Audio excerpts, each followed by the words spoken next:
And she is a Sharia law expert, of which she's fixing to inform you on a little bit, I think. Anyway, give it up for the great Jan Morgan, a great American patriot.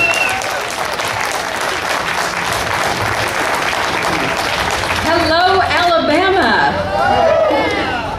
I am a native Texan, in case there's any confusion about exactly where I'm from, but that's my home. And you know, in Texas, well, you've heard the phrase about the foreign general who wanted to invade the United States of America, and someone told him, "Oh no, sir, we don't need to do that because behind every blade of grass there is a person with a rifle." Well, in Texas, behind every blade of grass there is an entire battalion of armed citizens. So, you know, in Texas, we are firm believers in gun control. Did you know that? Except that we define gun control just a little bit differently. In Texas, we define gun control as proper sight alignment, proper grip, and hitting your target every time.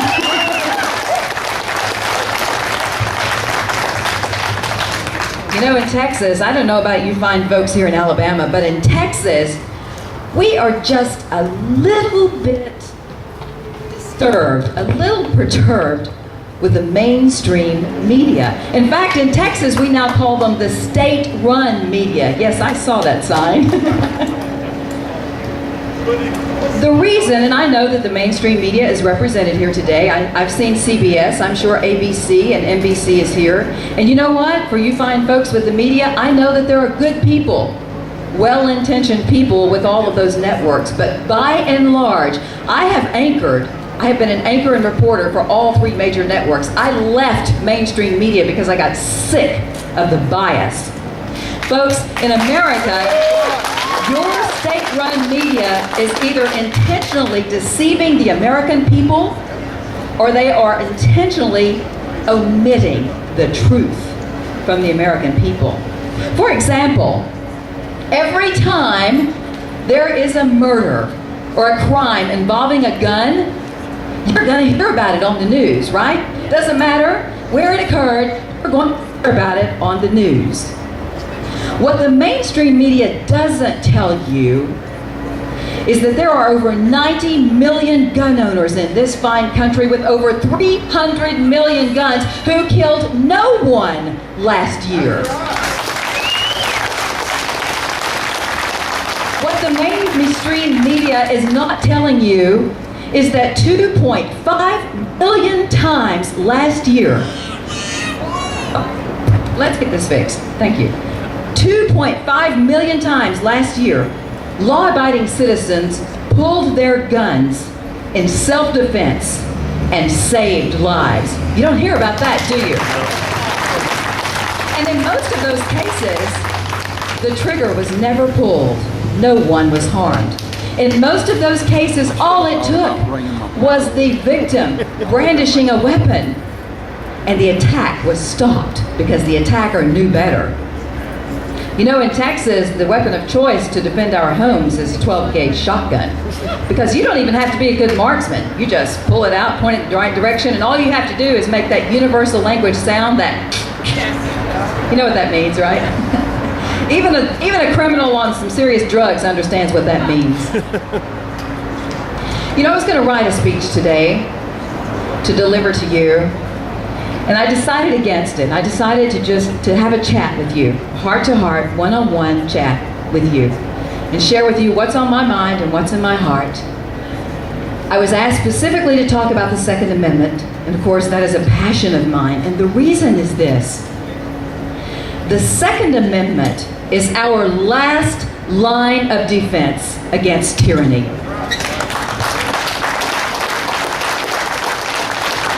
You know, our founding fathers knew this. That's why they gave it to us. They knew. And you know, our Second Amendment has been under attack since the very beginning. This is not new. It's elevated, but it's not new. It's always been under attack, and it always will be. Because you know why? The enemy understands that an armed America is a free America. That's right. The enemy understands, and they know because they've been responsible for this next information I'm going to give you. Did you know that in the 20th century, hey, mainstream media, are you getting this? No. In the 20th century, 170 million people have been annihilated by their own governments after being disarmed. That's right. So, Americans who get it understand that that's why the enemy wants to take away your guns and your gun rights, because as long as we are armed, we are free.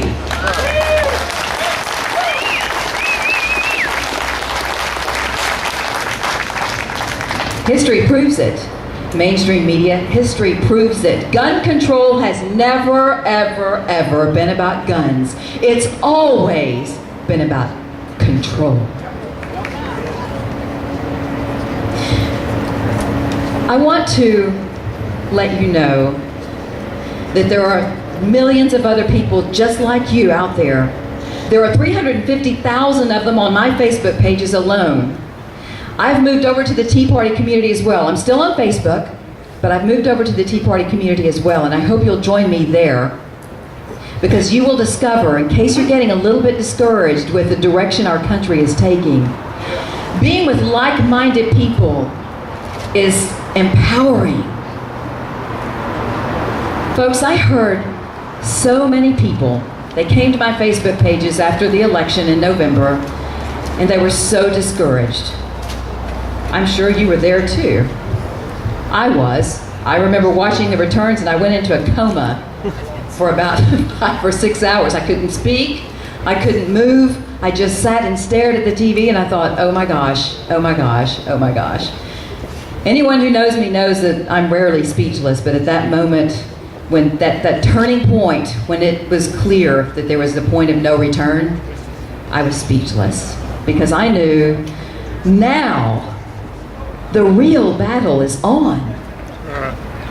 People came on my Facebook pages, good folks just like you, came on my pages and said, we're done the next day. It's over. America is lost. It's time to shut it down and go underground. We're done. You know what, folks? I gave them a little bit of leeway that first day, but the next day, I came back strong and hard to let them know that that is not the attitude of a patriot. I mean, what have we become? A nation of wusses? Jeez. We lose a battle and we're done? Oh my gosh. Think about our founding fathers, folks. Don't you feel that there was a time that they were just a little bit overwhelmed? They were outmanned, they were starving, they were without shoes, walking in the snow, trying to fight. That's what I call being the underdog. And we're defeated, we're calling it quits, America's done just because we lost a little battle or an election? Really? Come on, people. I want you, if you're still feeling a little defeated, or if you run across people that are feeling that way, I want you to do this.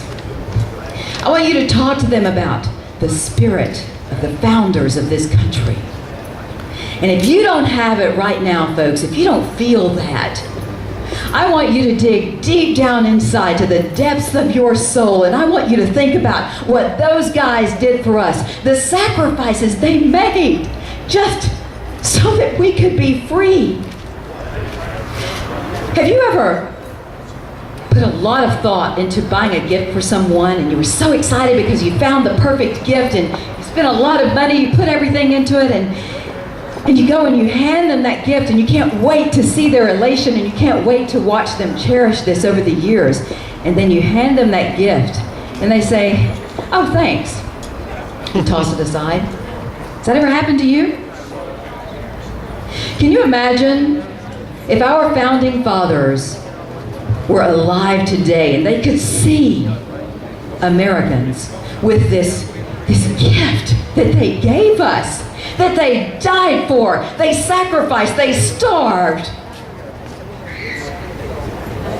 and then they handed it to us. It was free to us. And what have we done with it?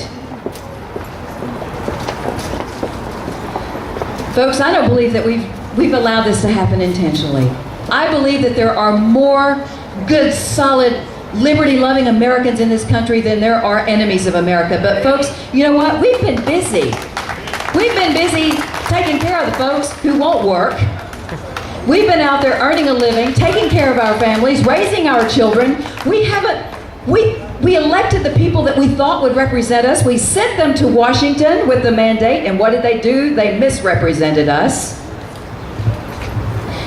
We trusted the people that we put in office to take care of the things that they promised us they would, things that are important to us, like our Constitution and our Bill of Rights. You know what? I think that every single piece of legislation, before it should even be allowed to be voted on, should have to pass constitutional muster to even get on the floor for a vote.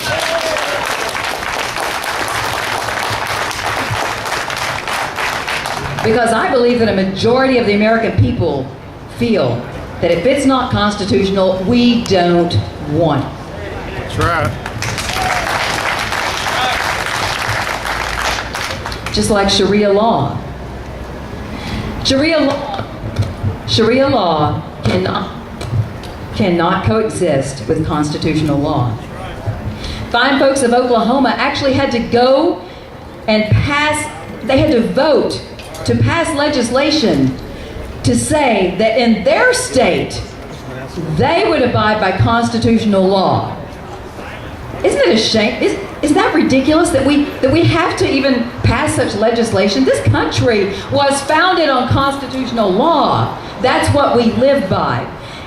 The reason they did that is because there are over 50 judges, 50 court cases in this country where our judges have allowed Sharia law to trump constitutional law in cases involving Muslims. Folks, those judges should be disbarred.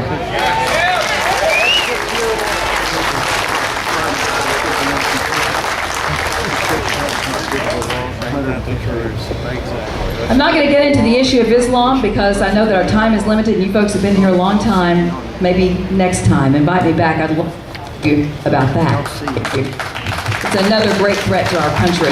The Islamization of America, and it's not the physical acts of jihad that our federal government is so intent on stopping. It is the civilization jihad that is the true threat to America. And if you don't know what that is, I challenge you to get on the internet and look up the documentary. Go to YouTube and look it up, The Third Jihad. It's a great documentary done by a Muslim, a doctor, a physician in Arizona, Dr. Hudi Jasser. He tells it like it is. And he admits America is under attack, and it is civilization jihad that is going to bring us down if we do not wake up, become educated, and stop being politically correct, speak out about it, and tell people the truth.